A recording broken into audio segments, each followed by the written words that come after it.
guys, it's Sam, and these are my most anticipated releases for fall of 2015. As I am filming this a little bit later into September, I'm not going to be talking about a lot of the releases that came out earlier in the month, so I'll just be covering the books that are still to be released the rest of September, October, and November.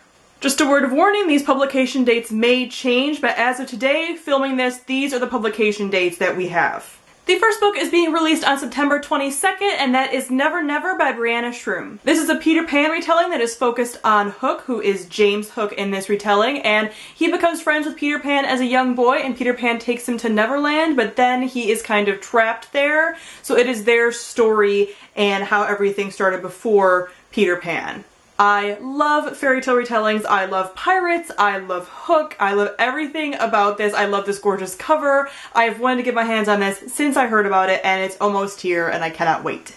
The next book is also going to be released on September 22nd, and I've actually already read this one, and that is Walk on Earth a Stranger by Ray Carson. This is the first book in Ray Carson's new fantasy series that takes place during the gold rush in California, and it is about a main character who can sense gold in the earth. This book is amazing. I already talked about it in my August wrap-up, and I'll be doing a review closer to publication date if you are interested in more of my thoughts. And the last book should come as no surprise to anybody, and that is Six of Crows by Leigh Bardugo that comes out September 29th. This is another one that I have read, and I love it so much. I've already gushed about it again in my August wrap-up. This follows 6 brand new characters who come together to take part in an impossible heist, and it happens within the Grishaverse, which is the universe that we were introduced to in Leigh Bardugo's first trilogy, the Grisha trilogy. This book expands the world outside of Ravka, which was the main setting in the Grisha trilogy, and we get all these fantastic new characters, and it's amazing. Again, I'll be gushing about this closer to publication date. Next we have all the books that are going to be released in October. The first book is Dream Strider by Lindsay Smith, and this is set to release on October 6th. This is about a main character who is a dream strider, which means that she can inhabit people's minds and kind of read their thoughts while they are dreaming because she can inhabit their dreams. And she works as a spy doing this. I haven't worked out the greater details of the plot, but that's really all I needed to know. It's a spy story with a cool kind of magical, fantastical element to it, and it sounds amazing. I cannot wait to pick it up. The second book is First and Then by Emma Mills, and this is being released on October 13th. This is being described as Friday Night Lights meets Pride and Prejudice, and that's honestly all I need to know. This book has been getting some good reviews from some bloggers that I trust, so I cannot wait to see what it's all about. The second book is also being released on October 13th, and that is Ice Like Fire by Sarah Rosh. This is the second book in the Snow Like Ashes trilogy, and I've done a full review on Snow Like Ashes, so I will link that up above. I'm so excited to finally get to the sequel, and I'm so happy that I was given an arc of this for review, so hopefully I'll be reading this hopefully sometime this month.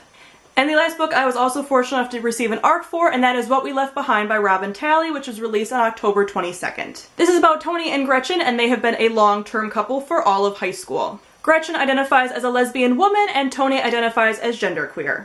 While they're both away at different schools, Tony discovers a transgender group on their campus. Tony is then struggling with what it means to feel accepted by this group, and also Gretchen is struggling with how she is going to fit into Tony and her relationship now, and what is going to happen now that they are different people in college. This book sounds amazing. It is chock full of diversity, and I've heard nothing but good things about Robin Talley. I also hope to pick this up before release date, but again, it's being released on October 22nd. And these last set of books are all releasing in November. The first book is 10,000 Skies Above You by Claudia Gray, which is being released on November 3rd. 10,000 Skies Above You is the sequel to 1,000 Pieces of You, which came out last year. I really enjoyed that one and gave it 4 stars, and I'm really looking forward to this one. It is all about parallel universe jumping, that's what the whole series is about, and it is very interesting, and it's not too science-y to where you feel like you're just overwhelmed, but it's a really cool concept. I love the whole parallel worlds thing, and I cannot wait to see what happens in the rest of the series. The second book is being released on November 10th, and that is Guyliner by J. Lee Bailey. This is about our main character who is self-described as a golden boy. He has a really promising soccer career, he has a girlfriend, but he finds himself falling in love with a fellow soccer phenomenon who happens to wear eyeliner. Hence the name of the book.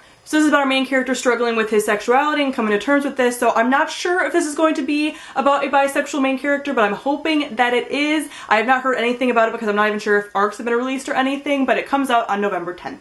The next book will come as no surprise. It's also being released on November 10th, and that is Winter by Marissa Meyer. This one doesn't need any explanation. It is the 4th and final book in the Lunar Chronicles series. And the last book that I'm going to be talking about is released on November 17th, and that is Once Again by Cameron Doki and Liz Braswell. This is another fairy tale retelling focused on Snow White as well as Sleeping Beauty, and it's supposed to be a little more modern, I think, from the synopsis, and they are also kind of taking things into their own hands and trying to change their own story, and it sounds like their stories will eventually interweave. I am very excited to see what this one is about. I love fairy tale retellings, and the cover is also very gorgeous, which is what originally caught my eye, and then I saw it was a fairy tale retelling, and I knew I had to have it, so I'm looking forward to this one and seeing what this is all about. So that is it for my most anticipated releases for fall. Comment down below, let me know what some of your most anticipated releases for fall are. I would love to know. Thank you all for watching, and I'll see all of you guys soon. Bye!